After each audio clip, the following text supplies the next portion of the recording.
Well, welcome to our Move the Needle podcast. Steve, do you know what episode we're climbing to? 49. This is it. This is it. Almost number 50. We're excited to be here at Sea and Smoke in downtown Ocotillo. We learned that that's the proper way to say that. That is the proper way. You finally got it. We have such an incredible show today. Jed Lyons is going to be by to talk about something called the Dandy Project.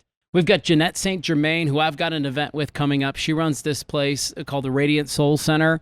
I can't wait for people to get into it. Here's the thing. If you feel like maybe you're a little stuck or you're looking to try some kind of an alternative modality to healing, Jeanette's got that kind of gig going on. But our first guest is going to be Tish, and we'll explain what she does and all of that in just a minute. Are you sure you can? I'm still trying to fix. She does so many different things. She is like one of those people. I'll leave it up to you to explain. Okay. How about that? Looking forward to it. We want to say quick thanks to the Tutor Doctor, to Darwin Well Real Estate, and to Brooklyn V's. You guys have a look at this, and then when we come back, we'll sit down and start our show. At Brooklyn V's, we bring the taste of Brooklyn right here to Arizona. Our family's been serving up real Italian food for generations, and every dish is made with love, just like Nonna used to make. From classic spaghetti and meatballs to layers of cheesy lasagna, stuffed shells, and the best New York-style pizza in town. Every bite is pure Italian comfort. And if you haven't tried our world-famous cheesecake, well, you're missing out. It's been rated one of the best in the area, and once you taste it, you'll know why.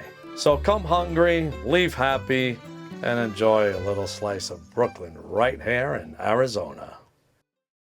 Howdy, this luxury home will blow your mind. Watch until the end to see a feature that your dog will write you a thank you note for, if they could.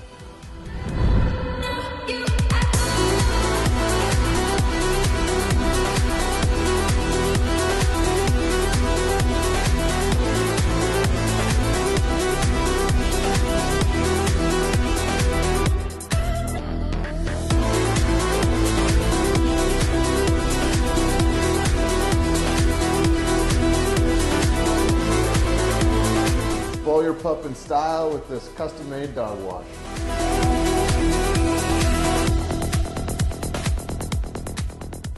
Well, welcome back to our Move the Needle podcast. I'm Matthew Blades. Steve Petz here at the Sea and Smoke. Again, love this place. One of my favorites here in downtown Ocotillo. Special thanks to Spike Lawrence for obviously opening the door for us. An amazing. They've got all sorts of amazing people working. GM Jacob, Michael, who's running the show here. Come down and see Michael. Say hello to him. And they've got amazing food here. This is for this date area night right here. Yeah, this is date night. Top notch. Yeah. All right. Well, listen, like I said, we got a great show today. I'm really looking forward to all of our guests. Our first guest, I met her about a year ago at, remember Lloyd Hopkins? Yes, I do. Came from the $1 Million Teacher Project at the, he does this thing every summer called, it's like basically a, what would you call it, like a field trip? Adult field trip. That's exactly I love right. that. Yes. I should know that. I've hosted it the last couple of years. But Tisha Marie, is it Pelletier? Pelletier, yeah. There it is. Pelletier. Yeah.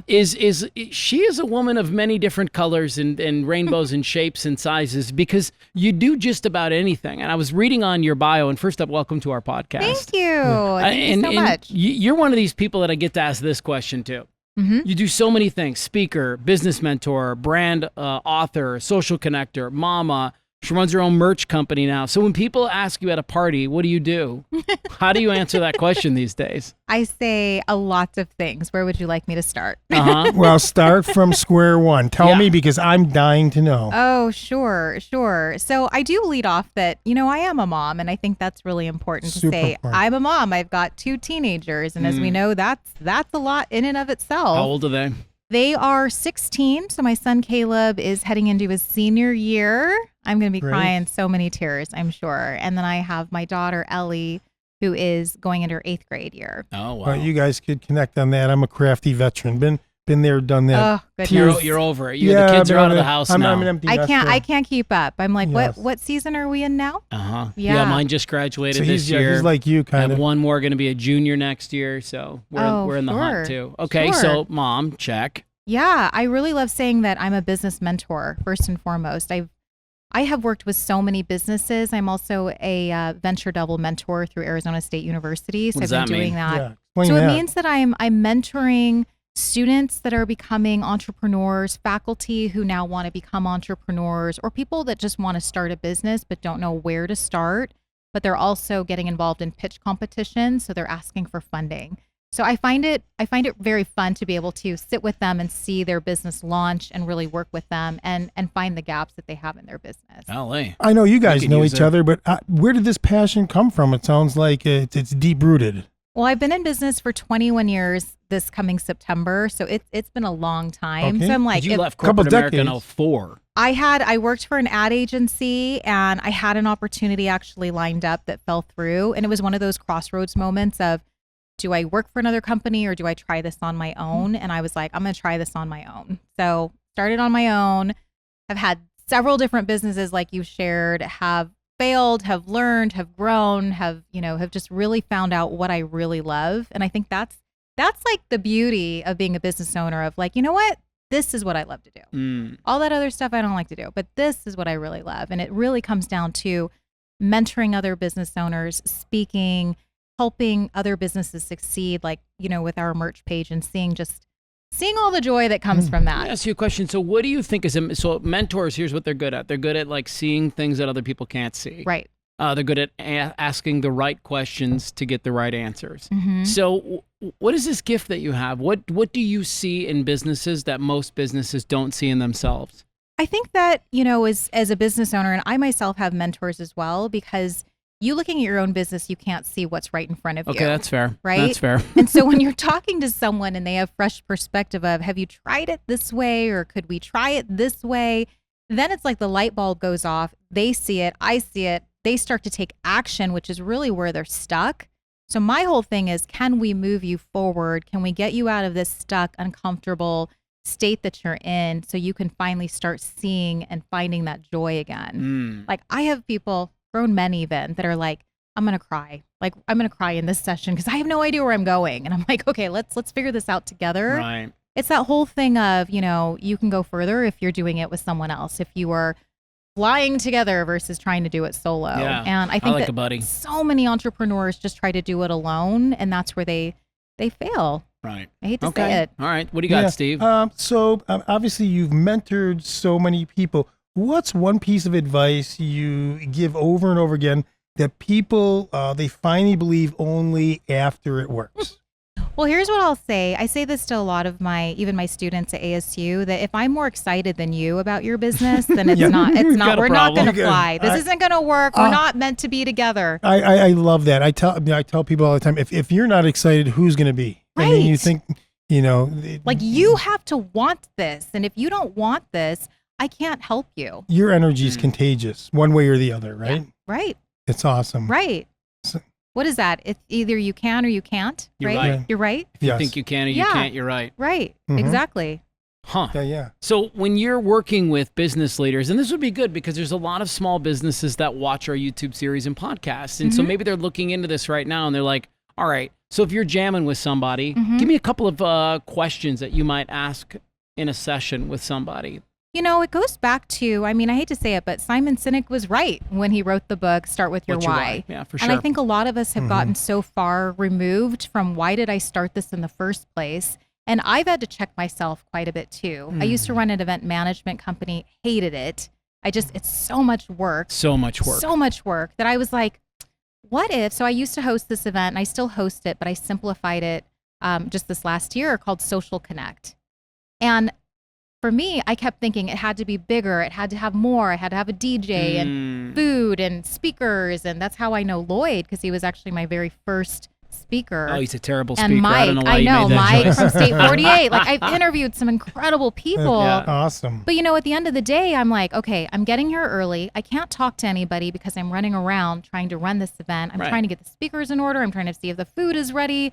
And then everybody leaves and I'm stuck cleaning this place up. And I just had to sit back and check myself and say, okay, why did I start this? I started this because I really wanted to meet people, connect with people, have the time to sit and have a beer with someone, Right, eat more right. than a carrot stick, during my event. And I said, you know what? No more. No tickets. Just come hang out with me at happy hour, and that's it. I'll leave when I want to leave. You grab your own bill. Like, it's been perfect. 40, 50 people still showing up to happy hour is a pretty good thing. Yeah, no, that's Yeah. a great thing. That's networking for sure. It's simplifying things in your life. And I think that a lot of people keep going with I need more bells and whistles. I need more and more and more. And I'm like, but you're getting so far removed from the why you started. So let's just figure out why you did this in the Tish, first I'm really place. good at adding things like that. It's really my downfall. I'm like, oh, and we could do this, and we could do this, and we could do this. And I'm like, It's like shiny object syndrome. You're That's like, totally let's just keep at. Well, I mean, I had a DJ. Shout out to AJ because he's incredible. But, I had all of these things. I had it at Dave & Buster's. They were one of my main sponsors when Right. I was hosting. And it was on the rooftop. We had the step and repeat. We had Right. the cake. Like, we had a dessert spot. I was like, we don't need any of this. okay. I go to these events now and I'm like, you know what you get? You get a bag of pretzels and some cookies and you can buy a drink at the bar. And people are happy about that. enough. Yeah. They love it. Yeah. They actually stay even longer than I do because I'm leaving at 6 and they're still hanging out meeting people. Okay. Like, it's really cool to see. So again, back to my original question, which is like, so what are you asking in these sessions? Like, for example, if y'all want to work with Tish, she has this package that you can buy called Dream It, Do It. Yep. It's 90 minutes where she focuses on one aspect of your business and helps you kind of dream it and then do it. So in that session, what are questions that you're asking that person? You know what I'm asking them is, again, what's their why? What lights them up? What is their ideal day? What's their ideal situation? Like, what do they want for their life? Because I think a lot of us are fed, and I've been the same. We've worked with coaches who have tried to put, this is what I want more for my life on your life. And I'm like, I see. But I don't want that for my life. Like, here's my perfect thing. I want to work part-time hours and make a full-time pay, have lots of vacation time, spend time with my kids, be off at 3 p.m., start at 10 a.m. Those are the things that I really value because I put my priorities in place. Okay. And so when I'm asking these questions, they're like, oh, okay, now it makes perfect sense. Like, I'm working with a realtor who really wants to hit a certain point in income, but he's spending a lot of time driving to Goodyear and to Surprise, but he lives in Gilbert. And I'm like, why don't we just streamline that? Why don't you focus on just Gilbert? Why don't we build your presence in Gilbert and elevate your brand here so you get the higher income homes to sell? We had a guy on our show, Dr. Will Moreland, who said, Oh, I know own Will. your backyard. Yeah. Yes. I've always said Yes. that. My marketing background is the same way. In a lot of ways, that's how we've built this show as well. Yeah. We're in Right. four different areas, but really this show today in Chandler is being hyper local. That's centric. It's Chandler centric. The whole show, even our supporters. Right. So hyper local is where it's at. I mean, that's where people do most of their stuff within 5 to 7 miles of their home. It's where they do like 90% of their things. Where the most car accidents take place Well, too. because it's Fun where everything. fact. Because truthfully though, Matthew, it's where everything's happening. That's right. Right. It's so you're always there. Yeah. I would say the same thing. Like, I do a lot in that Gilbert Queen Creek corridor. You do? Yeah. Yeah. Okay. Where do you Yeah. live? I'm in Power Ranch, so I'm Okay. in Gilbert. You are. Okay. But I am in the Chandler area quite a bit. I belong to the Chandler Chamber. I'm always around here. East Valley people, like pretty much this 202 corridor. Yeah, they stay in the this East is Valley. this Gilbert Chandler corridor. It's like hand in hand. A lot of stuff is even like right in the middle. Right. and I'm truthfully, it's like- Ahwatukee, so we never cross the 10. Yeah. And I'm It's dangerous over here. So, It's dangerous. so I've got it. So throwing back in, actually, to even touch on what you were just saying about Sure. in the beginning about being a mother. Mhm. What has parenting taught you that's made you a better entrepreneur? Sure. Patience. Just thinking that before you said it, I said she's going to say She's- patience. Oh my gosh. She nailed it. No, Yeah. I love it. No. Patience. Yeah. Yeah. Patience. So yeah, I for you know, sure. again, I love that answer because that's so in line with what the other guests have said from Todd, the CEO from LifeLock, Yeah. from Mhm. Mike, these entrepreneurs. Everybody sees the successes when they're already made it. They never Absolutely. see the 2, 3, 4 years of in the back room, the grunt work, what it takes. I mean, so, you know, a lot of time you mentioned that word shiny. That's when people are seeing a lot of people's business when it's a shiny success, not the 3 years where they were in the back room making it happen. Right. I can share a story about that too. I have my son. We run out of time. No, I'm just kidding.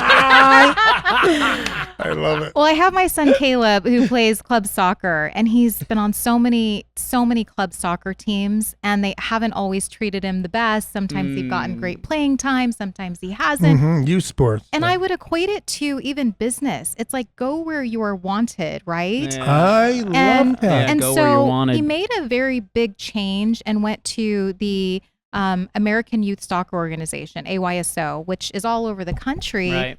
And the director actually named him one of the top 5 in the state and is sending him to Chula Vista to the Olympic training grounds. And I was like, see that little tweak that you made to find something that aligns with where you want to be and who you want to be around. And that was what you needed to do. And I'm all about that, even in my business. It's what I've learned from my kids.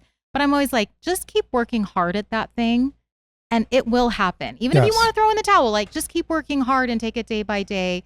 Keep focused, surround yourself with good people who lift you up, and you'll get through it. It's actually really good business advice too. You're right. Yeah. Yeah. You're taking notes? You're taking notes? I'm taking notes. So I'm feeling good as a parent. To a shout out to my son because I told him the same thing. Very, very proud of him. He was just accepted. He took their acceptance to the University of Delaware, their PhD program. Oh, so congrats. he was actually. I'm super proud. He's a big fan of the show. I know he's watching. And he actually had applied to many schools. How do you do that, by the way? I can't What's get that? my family to care about anything I do. Okay. Well, I don't know. At least he Same. says. At They least stopped listening and watching to me years They're like, ago. oh, you're on another magazine. Who Shut cares? up. son, Who cares? Yeah. son, I'm proud of you. At least he says he cares. No, Okay. I think no, That's he good. That's he good. does. No, I trust me, he does. But the University of Delaware, shout out to them, the Blue Hens. They really pursued him hard. He had other applications in, and that was my advice to him. Like he took a visit, and I said, weigh that, son. If they, how's the relationship? How? And he came back and he felt really wanted. Yeah, I said, absolutely. I said, to me, that's your answer. He made it by himself, but that was, of course, that was his choice. I thought very wise. Right. That same advice. You go where you're wanted, where people are, people are bringing you in, making you feel good. Yeah. Because that's important. Oh, absolutely. And I was an entrepreneur, so I have my real estate license as well, and I'm a contractor. Oh, we left that out. Hold on, we left that out. That was one of those 6. You're closing One of those 6. houses too. Okay, let me write down. Wow. So I got it in COVID because, I'm bored out of my mind. You guys Right. know, like Yeah, I'm like, right. I need something Gotta to do do. something. So I get my real estate license. I start with one brokerage, won't name names, but I felt just like we were talking about, Steve, like I didn't feel like I belonged there. And I made a big switch. I walked into this other brokerage and immediately felt connected. And he saw the value. The broker's like, you have so many skills. You could really help us here. That he immediately contracted me. And I've been doing their marketing, their operations. I run their networking groups. I'm their spokesperson. Like I do all these You're their things. everything. Yeah. And I just was awarded the Bridge Building Award for Yeah. excellence in Yeah. networking and building relationships. And I was like, see, this is what I'm talking about. You need to appreciate the people that work for you. And if you don't feel that, then there are other people that will appreciate you. And Matthew, Matthew, obviously, we're also we're both involved in sports and coaching too, and this happens a lot to athletes too. One coach says, you're off the team, you don't even have a roster spot. He goes to another team, he's playing, second line, he's excelling and going to this next level. Again, like sports, life. I think it's all the same business, right? These lessons apply. There's so many lessons in that. I mean, to your point with my son, he was playing for a club team that kept benching him. Right. He goes to this team. He's named one of the top 5. He's MVP for Higley's varsity soccer team. I'm like, clearly you missed something, coach. A lot of times, all it takes is, especially for boys and girls that age, is getting a coach that has confidence in them. Absolutely. So you tap on the shoulder and say, I believe in you. And a lot of those guys and gals they can go far. So Matthew knows that too. I brought that up because, he's not far removed from coaching it all. Like I'm a little bit too wrapped up in it. I know, aren't I? still. I wanted to ask you, on your YouTube channel, you've got your Monday motivational push. You've got your Lessons in My Lexus series. Obviously, that's so that you can share stories about yourself and your life, and you feel like maybe what you're getting ready to say is going to resonate with somebody. I wanted to bring this up because I think most entrepreneurs, this little fly is driving me crazy.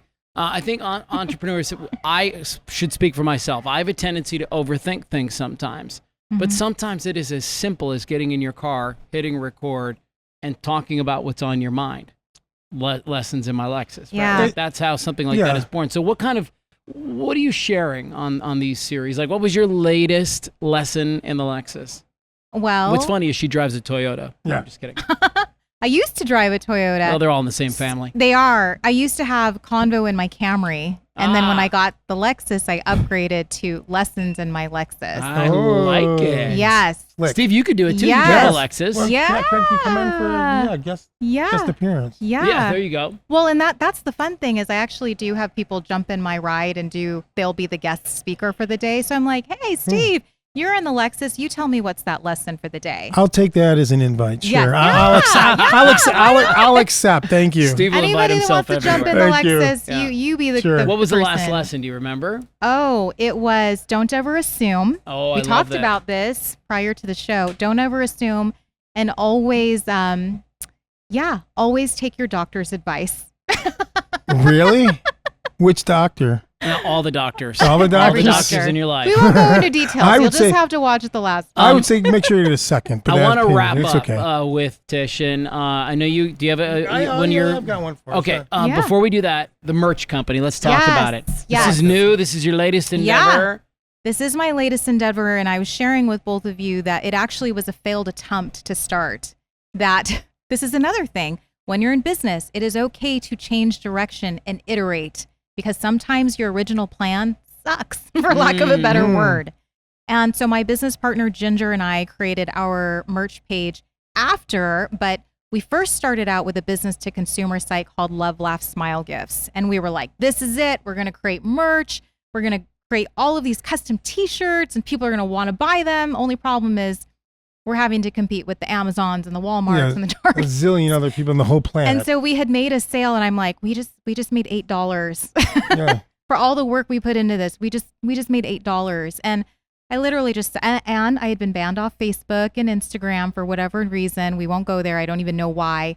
But I was like, this doesn't feel right. Like it's that whole thing of I'm getting this intuition that I shouldn't be doing this business. And so I went back to her last fall and I said, you know what? I'm not building this business. We're not throwing in the towel, but we have to figure this out again. So we spent a night in Pine with a whiteboard, some wine and charcuterie and just ripped the business apart. And I said, you know what? I've always loved working with business owners. I've done it all my life. I think this is what they need. We're actually getting people asking us for things like this. And I feel like we could really fulfill a need because think about it. When you think about traditional merchandising, what's the thing? People go out and they buy 500 of that one shirt. Right, and it's on the in shelf. small, medium, large, and in one color. And you're right. It's on the shelf. Nobody's buying it. You've maybe sold 10%, but that's money sitting on your shelf. And I was like, could we change this to be more sustainable where people pick the color, the size, it ships directly. So we're using print on demand. And we're working with nonprofits, with schools, with Smart. businesses, with all of these companies. They're like, I don't want to keep spending money that I could be saving. And if the design doesn't work, we can easily take it off and try something else. You know, so Lloyd is actually going to be a client of ours too. Like He we're is? meeting with him. Yeah. He's another one that's like, I have merch and I have no idea what to do with it. I don't want to manage it. I don't want to Right, right. inventory it. So we're getting a lot of these pain points. And that's when you know that your business is on the right track when people are calling you without any marketing advertising. They're like, I need to work with you. I need to work with you. Like, this is a brilliant idea. Love Good that. for you. Yeah. Tish. Okay. So we've been in business for about 2 months. Get after there it. you go. yeah. It's, So- it's All going right, well. let's So go. on Let's that bring it all line, home. so Tish, question. Yeah. Okay. What's the most beautiful mess you've ever made, personally or professionally, that turned out to be the best thing ever? Oh gosh, I could share a lot of them, and I know we're limited on time, but there's always that saying of your setbacks become your setups, right? Mm-hmm. So I'll share this quick story. I Sure. was involved in a very big money laundering scam in my business years ago. It brought me to my knees. It was that learning patience thing that I had to go through. I had to actually go get a job working for the city for about 11 months, the city of Mesa. And it was one of those things. You put an entrepreneur in a corporate setting and you just want to bang your head against the wall because you're like, I'm not supposed to be here, but I know I'm here for a reason. And I know that I'm supposed to learn something from this experience. And I took that whole experience of money laundering. If you guys have watched Ozark, I felt like that. Like it was actually a gentleman who used stolen credit cards to pay me. And then I got stuck with the bill. And nobody knows. This is all unbeknownst to anybody. These is like behind the scenes. Behind the scenes, I got stuck with the bill and I was found guilty. Oh my God. You're like, how does this even happen? But it's that whole thing of, okay, so you were dealt this card. What do you do with it? And I ended up getting on stages and sharing that story very, very vulnerably, which led to me getting on more stages, which then led to being booked professionally to speak. Because of that one mess, that beautiful, ugly, horrible mess that was like the darkest time of my life that stole my confidence, that made me think I'm not cut out to be an entrepreneur. It's scary. I mean, absolutely scary. It is. So, every time I would get paid, Stripe would actually take that money from me because I had to pay back a debt that wasn't even mine. So that's a story that I always share, that I'm like, what? It gets messy, but just hang in there. It'll get better. Well, and we'll probably talk about this a little bit with Jeanette, who's going to be our next guest. But I think all of us eventually have to get to this point where the worst thing that happens to us becomes the best thing that happened to us. The best thing. You have to flip that, because otherwise you stay stuck in that mud. You do. Yeah. Yeah. Tish, thank you so much. Thank you. It's so great to Thank you so jam much. with you a little bit. Love the energy. Love to talk about energy. Love the energy. Infectious, right? Yes. Love that. That's so good. All right. We are going to take a quick break. If you want to connect with Tish, we'll put everything that you need to know about her in the show notes. And when we come back from Sea and Smoke, we'll sit down with Jeanette St.Germain. Hang tight. Hi, I'm Kim Selchin, owner of Tutor Doctor of Ahwatukee, Chandler, and Gilbert. We understand every student is unique, which is why we meet them where they feel most at ease, whether online, at home, or in a public space. Our academic coaching is designed to help even the brightest students overcome organizational challenges, sharpen study skills, and build confidence, empowering them to achieve their best. From kindergarten to adult, we believe every student can be successful. We also have expert SAT and ACT coaches to help teens with college admissions and scholarships. I'm excited to learn how we can partner with your family to help today's learners become tomorrow's successful adults. Well, welcome back to our Move the Needle podcast. This is episode number 49. We're at Sea and Smoke in downtown Ocotillo. Shout out to Spike and the gang for having us. Thank you very much. Our next guest is in the healing space, right? That's putting it very broadly. Big space. Yeah, it is a big space. She's a mom, like our last guest, a wife, an entrepreneur, wisdom keeper, a visionary who is here because she's thinking about how the world can be better for all of us, which is cool. Her and I have gotten together for a Fully Alive retreat. We can talk about that a little bit later on. Oh, that's when you were talking. That's the one we were talking about. Exciting. But I have a question. And first up, welcome to our show. Thank you for having me. Who is she? Jeanette St.Germain, Radiant Soul Center. Soon to be in Chandler, Arizona, moving out of her Tempe location. Now I know her. Now you know her. Now I do. You have my name. I got it. I want to ask you, Jeanette, this is my first question. What is the state of healing right now? Where are we all in this collective space of making ourselves better? Yeah. Are we at the beginning? Are we at the middle? Are we at the end? Because it feels like to me that enough people are waking up. Like podcasts like ours, Steve. We've had a few people on that are kind of in her space. Absolutely. And trying to help people make their lives better. And so clearly there's more discussion about our mental health, our spiritual health that people are having. But through your eyes, as somebody who works with people all the time, every day, where are we in the state of healing right now? Like you said, it's a really broad topic. Yeah. But I believe we're in the middle. You do. If we were to pick a phase, I like to think of it like the goo phase of the butterfly. When the caterpillar just becomes completely melted down into this viscous nothing before a brand new thing is formed. So healing to me means remembering who you really are. Healing implies that we're broken or something needs to be fixed. And I kind of take issue with that word even, right? I don't like to call myself a healer, but I am a facilitator of transformation and remembrance. So I think we're in that place of helping people to remember that they are the inner guru. They have a source of power inside themselves. And we're moving out of that place of giving our power away to authority figures, religious, political, societal figures, and coming home to ourselves and each other in a whole nother way. I'm down for that. Yeah, of course, and that sounds amazing. So now I'm going to say let's go to the how-to guide. So Yeah. let's go to the next step. Where do you go? So the first step for me and what I teach people I work with is to just start to begin to have self-awareness. Okay. That When we is have the a first- thought or a feeling, what am I feeling? Not I am angry, but I'm feeling angry, right? Naming the emotion, naming the trigger. What is it? And then allow yourself to go into it and be curious. Like ask questions about why it's there. That's the first step. Having awareness that something's going on that doesn't feel good or imbalanced. So I love this because then let's talk about a practical application to that. It's like, you're driving down the road and somebody cuts you off or in traffic, and your first reaction is you're angry and furious. Why did they do this thing, right? And I'm in a headspace now where I don't have road rage. I don't get this on the first thing I think about is what's going on with that person right now that they're not paying attention. We need to talk about this because I will say this. I am chill in every aspect of my life. Literally, check, except on the road. I have not control. I'm trying. Talk about a work in progress. Right. Yeah. That's because again, like some days I consider it life and death getting where I'm actually going. And I know sometimes, I guess maybe people have an excuse, but I think many people don't. But anyways, sorry, not to get off track. No, But listen. That's an interesting one. had a It's Buddhist- a work in progress. It's tough for me. It is. I had a Buddhist teacher one time tell me, Steve, he said, make your drive to work your practice.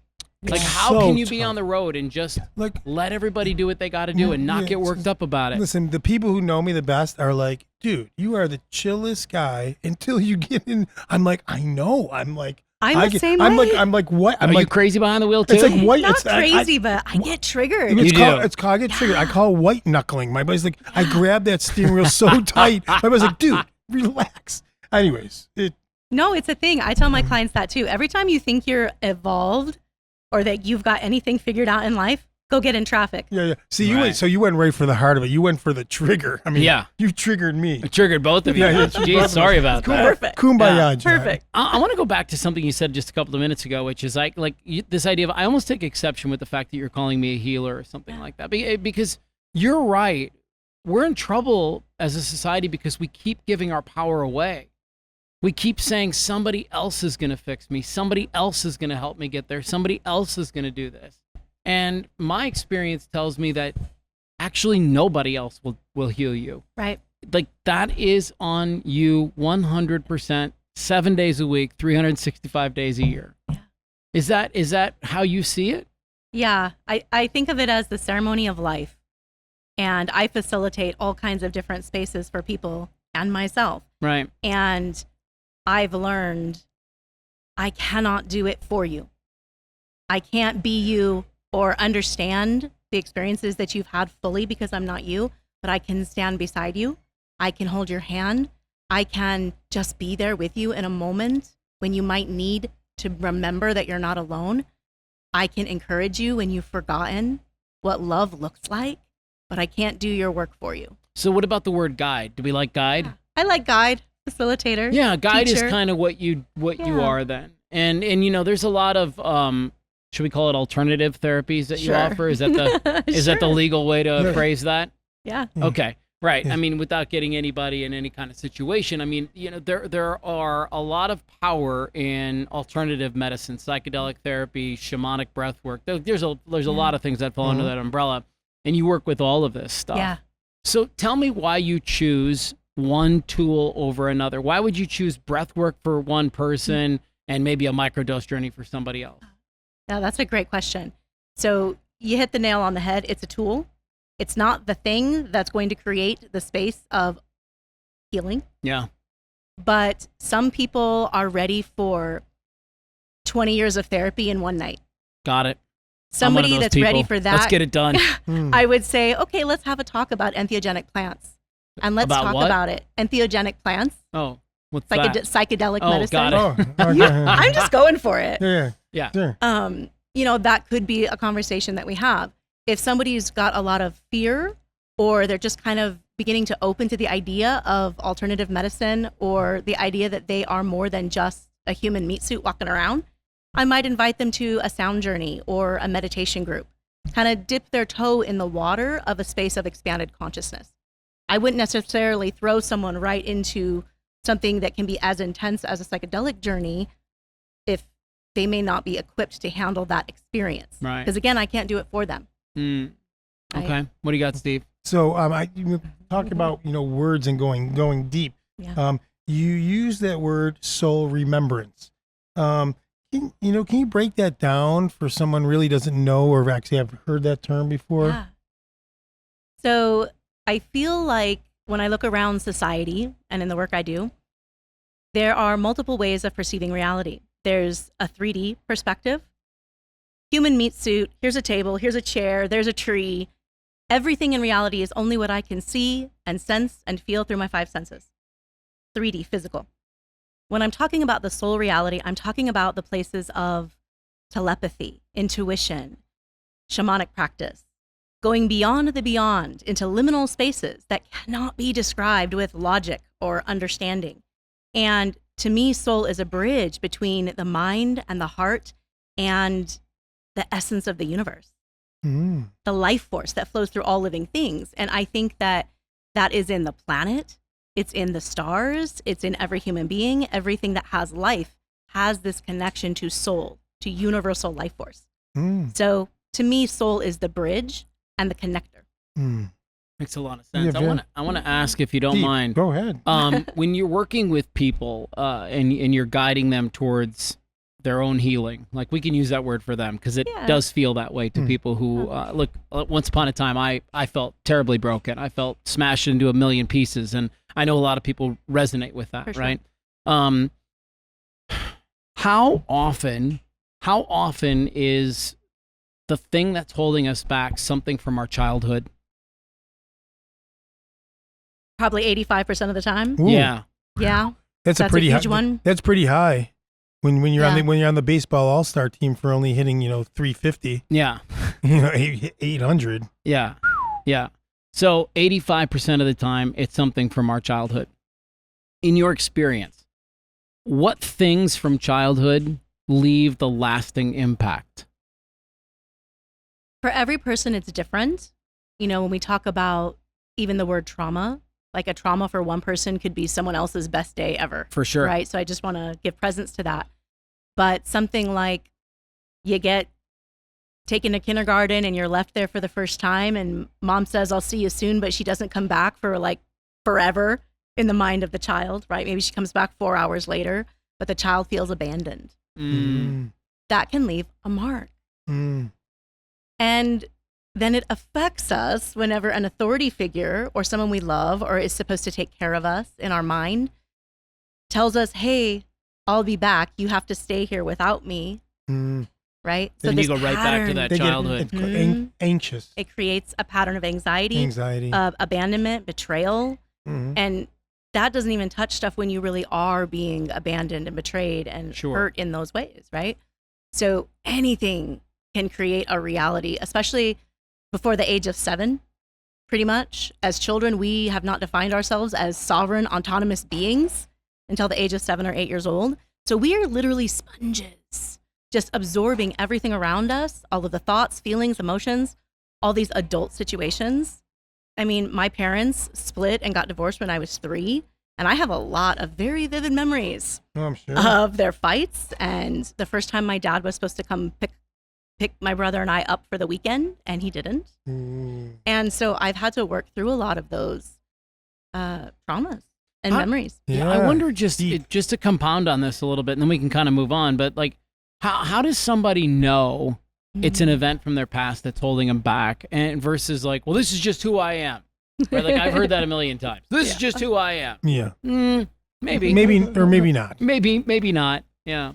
Yeah. Well, it's that first step. It's the self-awareness. Okay. Someone has to want to have self-awareness and has to have the understanding that something is off and I want it to be better. So like, for example, somebody who keeps picking the wrong guy or the wrong girl, somebody who keeps picking the wrong job or the wrong career choice, somebody who keeps picking the wrong neighborhoods, the places to live in. Yeah. Like these are all signs that you're probably stuck in a pattern that you're not even aware of. Yeah. Okay. And so now maybe the light bulb just came on for somebody and they're like, oh my God, I'm stuck in a pattern. What are some of the best ways for somebody to take a closer look at that? Yeah.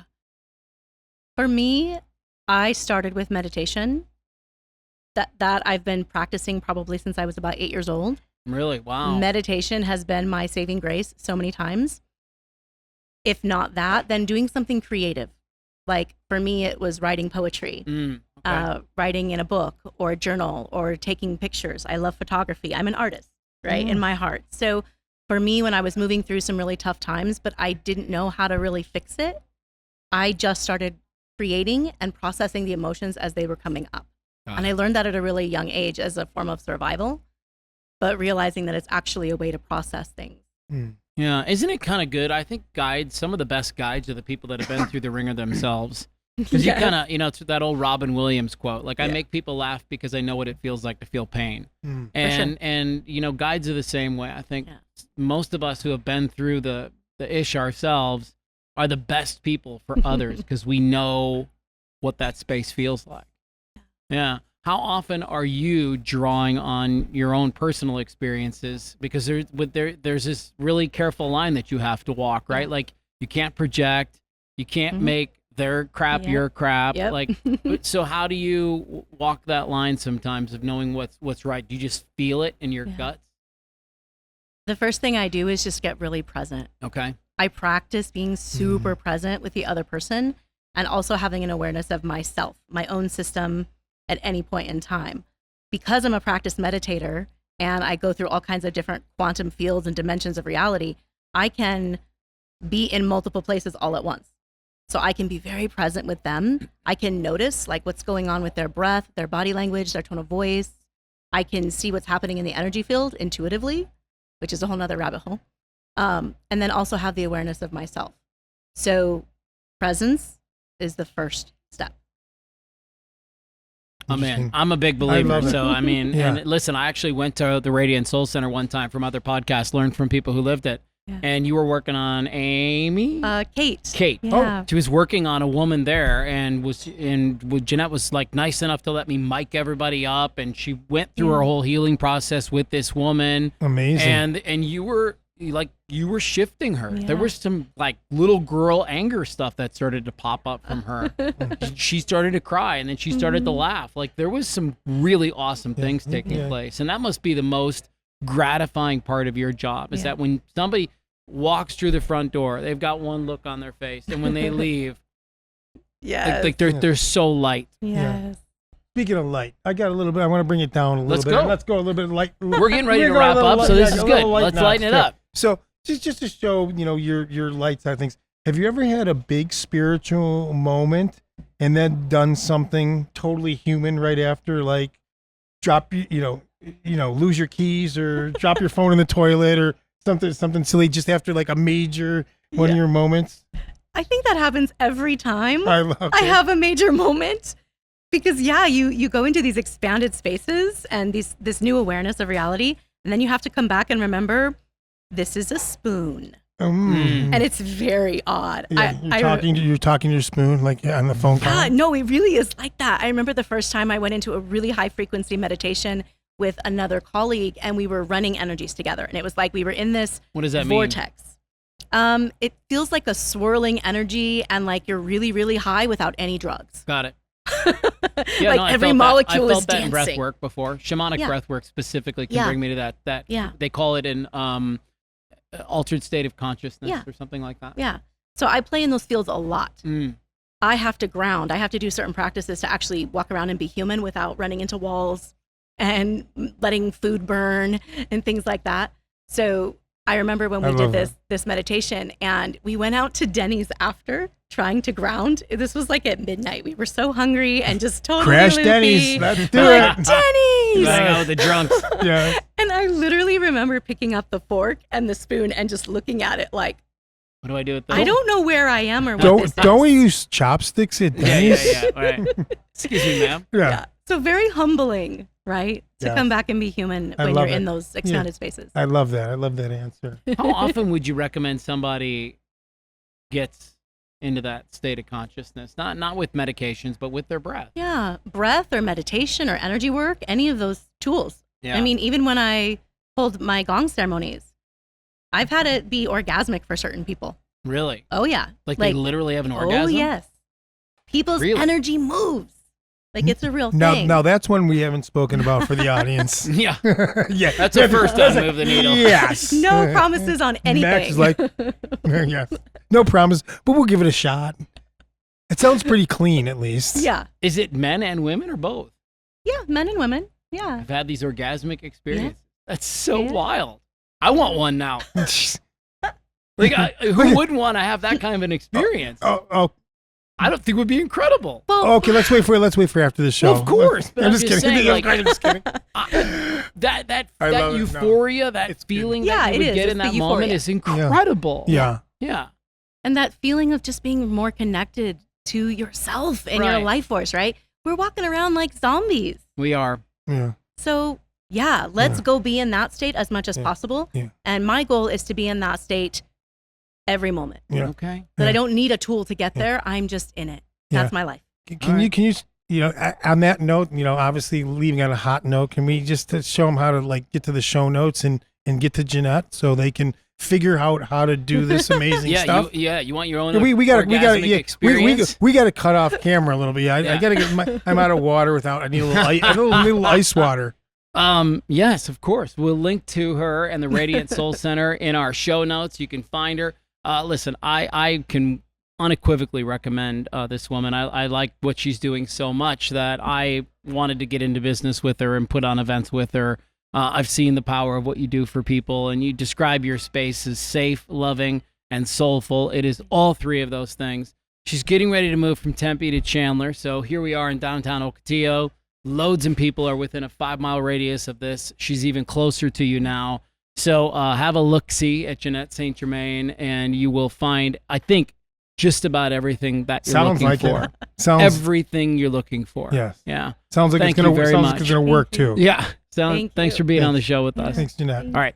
Here's what we're gonna do. We're gonna take a really quick break. When we come back, Steve will have some ice water for himself. Yes, I'll be cooled out back in composure. Yeah. And I then think we're you gonna- need the composure. I'm feeling pretty good. I know. I'm ready for the You're experience. fired up. I know. We're gonna sit down and learn. You need the ice water. Maybe learn about the Dandy Project Yes. with Jed in just 1 second. Hang tight. Hi there. My name is Matthew Blades. And I'm Steve Petz, and together we host the YouTube and podcast series Move the Needle. And we're reaching out to you because we're looking for incredible guests in our community who are doing just that, moving the needle. So who are you thinking? Restaurant owners, business owners, Yes. educators, coaches. Professional baseball, football, basketball, whatever, former athletes, nonprofit leaders, speakers, authors. If you're moving the needle in our community, we'd love to feature you on our podcast. Really, if you're a person of impact, positive impact, trying to transform You don't want people's anybody life- with negative impact? No negative Okay, impact. that No seems fair. negativity. That's the only criteria. How about that? All right. If you're interested in being a guest on our Move the Needle YouTube and podcast series, hit the link below, and we look forward to hearing from you. Thank you. Well, welcome back to episode number 49 of our Move the Needle podcast. Closing in very quickly on episode 50. We just want to say thank you guys so much for being Yes. a part of this journey. Also want to say thanks to Spike and the crew who help us put on the show here at Sea and Smoke today. Tutor Doctor. Yep. Darwin for Wall, sure. Brooklyn V's. Absolutely. All of our great gangs. sponsors. Yeah, for sure. Our next guest is Jed Lyons, and we're going to learn something about the Dandy Project. Now, him and I have been visiting for just a couple of minutes while Steve was visiting with our former guest, and so I got to know him just a little bit. But how did you guys get to know each other? Interesting. We just said our first hellos too, but I think it's an amazing story of human connection. So this past weekend, Father's Day, I went up north to visit my daughter, who is a camp counselor up at Mormon Lake, right by Flagstaff. And we were making a couple memories. We went on the, as I shared with you guys, we went on the Alpine roller coaster, which was cool sure. in Williams, but then went to Farmer's Market in Flagstaff. And as we were finishing lunch, just enjoying just a little father-daughter time, another father-daughter said, "Hey, do you mind we guys sit down next to him?" In walks in Jed's brother, Jason. Jason, my daughter, we again befriending. Hey, happy Father's Day, happy Father's Day. 2 fathers, 2 daughters.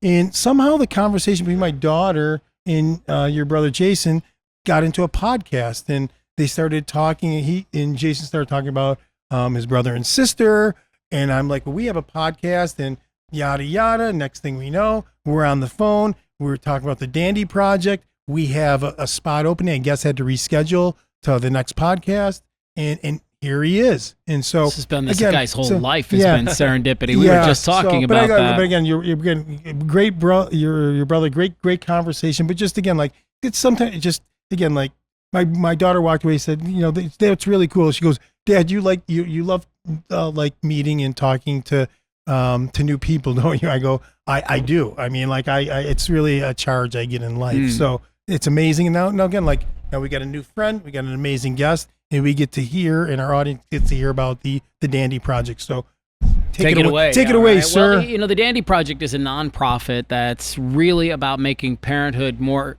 accessible. And so, you know, you have kids, I have kids, you have yet to have kids, right? That's right. But you work with a lot of families who do have kids, so you know this.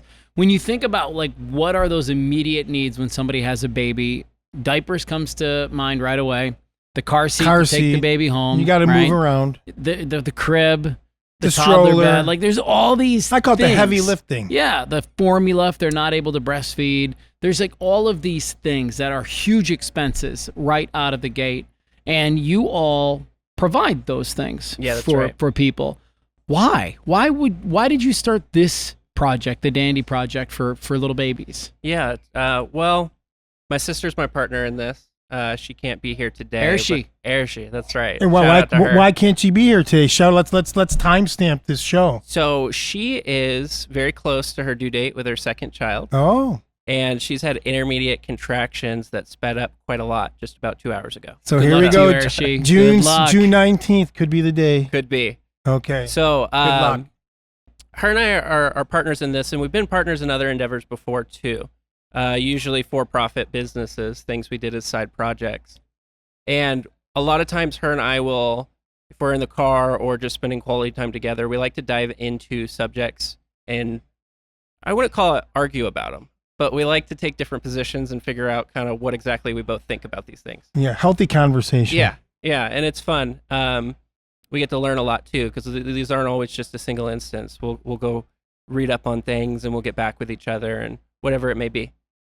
And her and I's personal values are very pro-life. You know, our system of beliefs, we personally identify as pro-life. And so in our conversation about that issue, we kind of netted out this feeling, we felt like if we're going to state that as a belief, we really should provide some sort of tangible support on the back end. Because really the most viable rebuttal we often got was, well, what are you going to do about the families that keep the babies? You know, support networks aren't necessarily that robust, especially in rural communities where we got started, and to this day still focus heavily on. And so that was kind of the genesis of, okay, maybe we should do something along the lines of a nonprofit. And at the time, my sister was working at a clinic that provided free care to expecting mothers. And so it just kind of became the genesis of this understanding that there was a need for support like that. Yeah. Dove right in. Yeah, very much so. We didn't know anything about starting a nonprofit. So talk about your first few months. I mean, what was it like? Sure. A lot of people just getting things going in your house, your garage. Yeah, that's exactly right. So I would call it very much a bootstrap effort. Okay. You know, her and I are both at the beginning stages of our own adulthood. You know, we're establishing our own lives, so we don't necessarily have ample resources available to ourselves. So we had to do a lot of figuring things out. So initially off the bat, she took on the project of figuring out how to brand it, how to go about the client interactions, and then I took on the administration of it, how to get properly incorporated, get our tax exempt status, things like that. And that really took us the greater part of a year. But we source our materials in a very unique fashion that empowers what we do. And by materials, you're talking diapers, wipes, strollers, all the car seats. Okay. Talk to us about that. Yeah. So in how we source those, which is the lifeblood of what we do, we're buying them as surplus, overstock, and retail returns. So what that allows us to do is get it at a fraction of its retail value. Now, people make donations of those items too, which is very helpful, but the vast majority of our items are sourced in that method. And so as we're spending this year figuring out how to set this up, we were actually still conducting our programming, We were just using the clients of other nonprofits and funding it ourselves. So what we were doing is when somebody would send to us a mother or a family in need, we were able to get it, and it kind of acted as the perfect test case. So we get set up, and at this time, my sister was living in Flagstaff with her husband and their boy Jude, and they had just made the transition back down to Gilbert, the East Valley, where I am.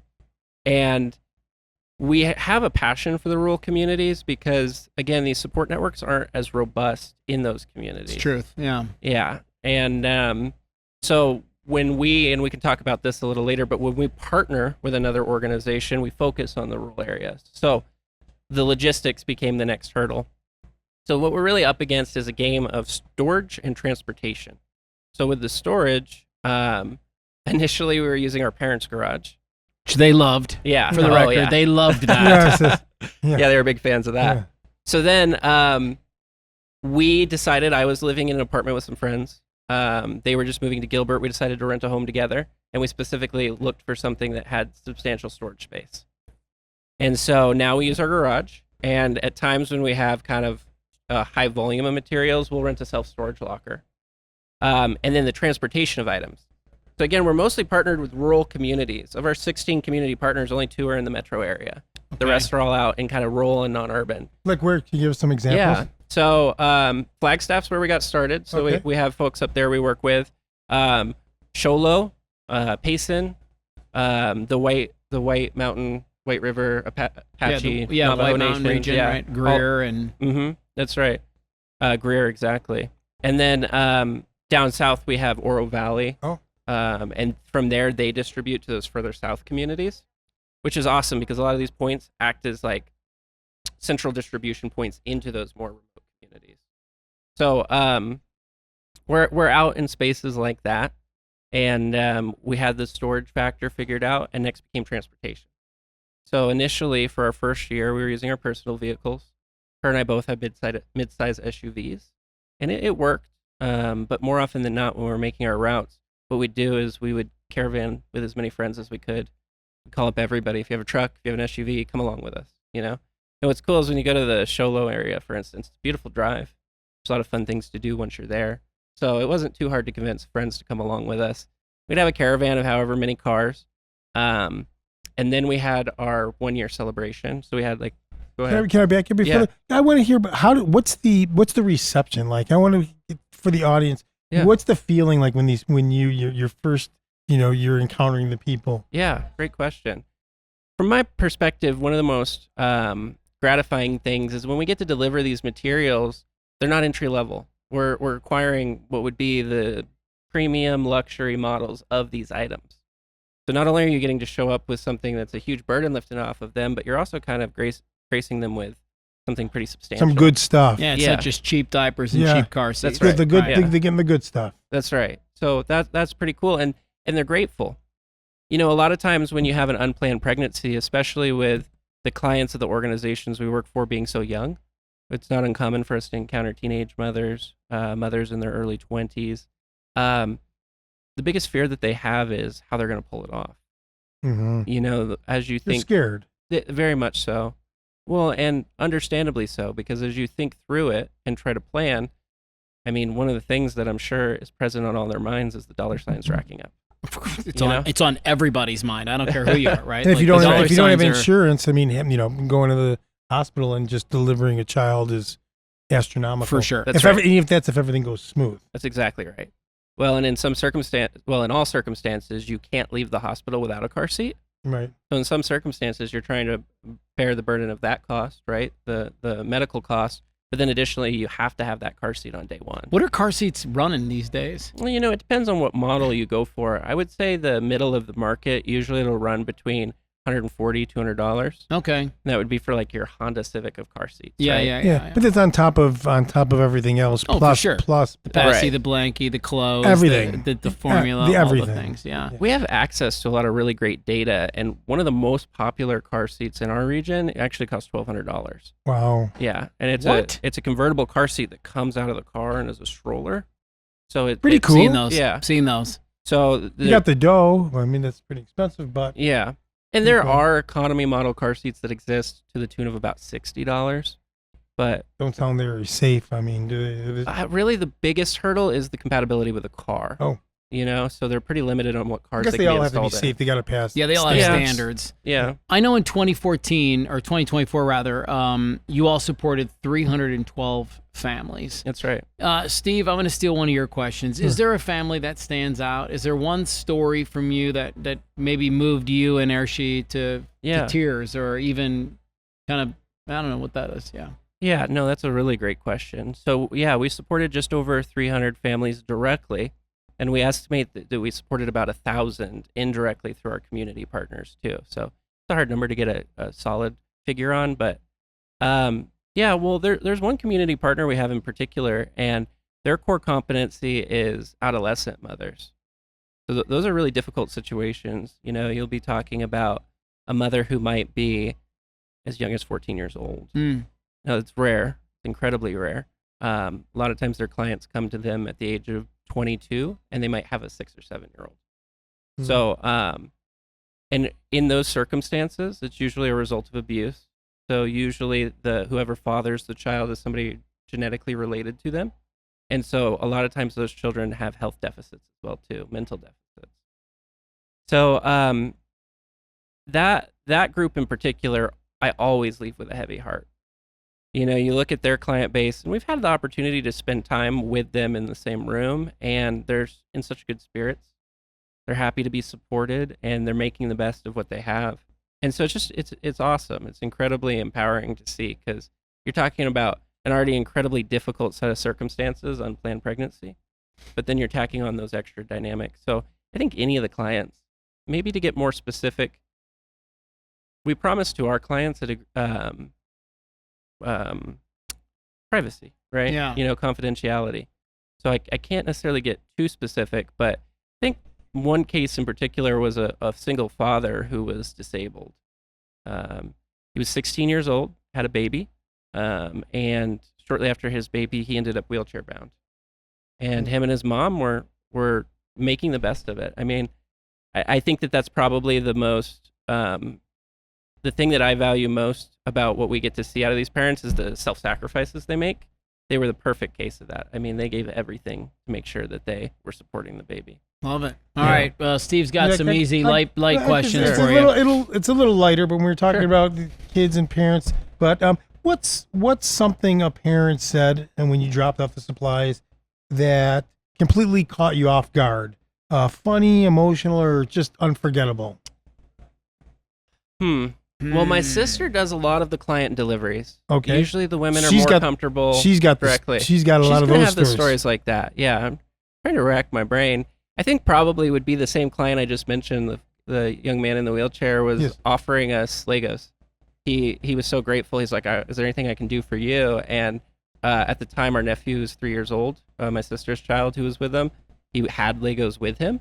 And so he offered him Legos and went and gave him some of his personal Legos from when he was a kid. So that's so cool. So I think that was probably the most amusing thing I've seen so far. I like that. No, I love that answer. Yeah. That's emotional. Yeah. It is.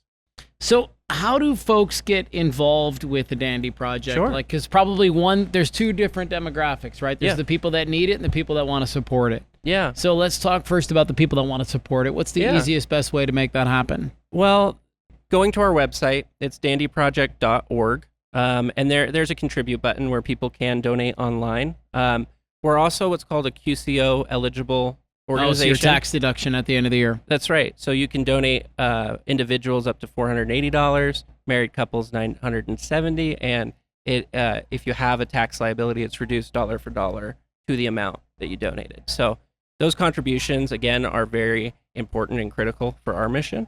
Otherwise, I would say if you want to make an online contribution, we're very grateful. But in October, we actually have our second annual fundraiser coming up. I did. I brought a flyer for it. Show that up there. Hold that up. So you can find more about this event at dandyproject.org/events. It should be a really fun time. We're bringing out a bunch of casino games. We have a really cool venue in Scottsdale with a lot of character called the Empire.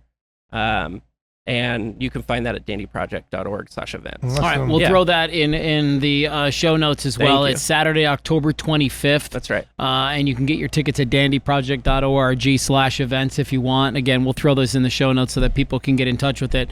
Now let's flip that. Yeah. The person who finds themselves in a place where they're going to be having a baby, they want to keep it, they want to take care of it, but they know they need help. Yeah. So same website. If you go to dandyproject.org, there's a button that says Get Support. Okay. Anybody can do that. Where it's very important to us that we maintain no questions asked. We want to make sure anybody that needs help, regardless of their circumstances, gets it. So you can go on there. The other thing I would say, so when you go on there, there's a form to fill out of what exactly you need. So go on there, request what you'd like, and we'll do our best to set you up with everything we have. The other thing I would say is if you or someone you know is involved with an organization that could benefit from getting a higher volume of items to then give to their clients, definitely reach out to us as well. We're always looking for mission-aligned community partners that can help us identify more clients. So, Okay. Fantastic. Yeah. Well, Jeff, it's good to meet you. Yeah, thank you Thanks for having great me. driving out, and Yeah. good luck Yeah. to Airshi. Well, thank Yeah. you. I'll be sure to let her Yeah, know. we'll have to stay in contact with it. Yes, please. About to be Take your Uncle brother Jed. up and Yes.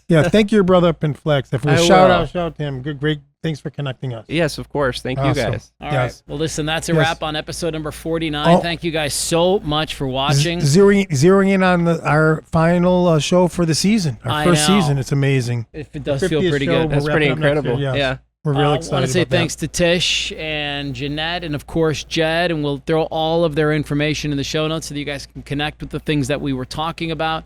Special shout out to Spike and the crew here downtown Ocotillo. And thank you again for setting us up at Sea and Smoke. Awesome. We'll look forward to seeing you on 50, Steve. See you next week. Bye, guys.